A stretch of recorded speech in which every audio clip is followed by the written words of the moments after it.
بسم اللہ الرحمن الرحیم۔ ایک عابد کسی پہاڑ پر مقیم تھا اور اس کے پاس روزانہ رزق پہنچتا تھا، اس جگہ سے جس کا اس کو وہم و گمان بھی نہیں تھا۔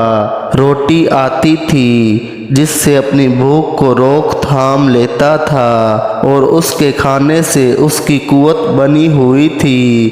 ایک روز اس کے پاس وہ روٹی نہ آئی تو اس رات بھوکا رہا۔ جب صبح ہوئی اس کی بھوک بڑھی اور پہاڑ کے نیچے ایک گاؤں آباد تھا جس کے رہنے والے نصرانی لوگ تھے۔ عابد پہاڑ سے اترا تاکہ وہ اس گاؤں والوں سے روزی طلب کرے۔ ایک مکان کے دروازے پر پہنچ کر روٹی مانگی تاکہ اس کے ذریعے بھوک کو روکے۔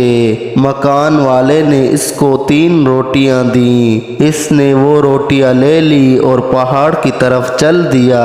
گھر والوں کا ایک کتا تھا جو عابد کے پیچھے لگ گیا اور بھونکنے لگا۔ اس پر عابد نے اس کتے کی طرف ایک روٹی ڈالی اور چل دیا۔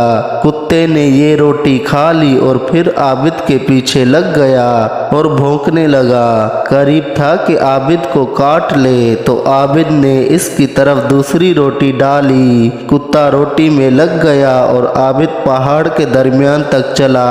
کتے نے دوسری روٹی کھا لی اور عابد کے نشان قدم کے پیچھے پڑ گیا۔ اس پر عابد نے کتے کی طرف تیسری روٹی ڈال دی۔ کتے نے روٹی کھائی اور پھر عابد کے پیچھے پڑ گیا اور بھونکنے لگا۔ عابد کتے کی طرف متوجہ ہوا اور کہا کہ ارے بے شرم، میں نے تیرے مالک کے گھر سے 3 روٹیاں لی تھی، میں نے تینوں روٹیاں تجھ کو کھلا دی، بس تو اب مجھ سے کیا چاہتا ہے؟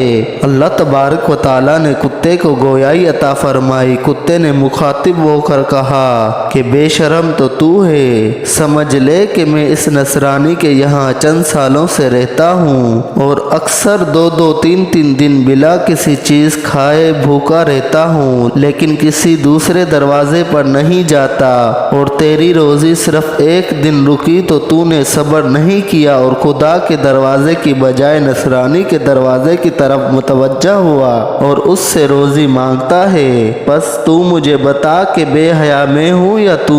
اس پر عابد شرما گیا اور اپنے کیے پر نادم ہوا، توبہ کی اور پھر کبھی ایسا نہیں کیا۔ اللہ تبارک و تعالی ہم سب کو اپنے در کا محتاج رکھے۔ اس واقعے سے ہمیں یہ سبق ملتا ہے کہ ہر حال میں اللہ تبارک و تعالی کا شکر کرنا چاہیے اور ہر حال میں اللہ تبارک و تعالی سے ہی مانگنا چاہیے۔ اگر ویڈیو پسند آئی ہو تو شیئر ضرور کر دیجیے گا۔ جزاک اللہ خیرا و احسن الجزا۔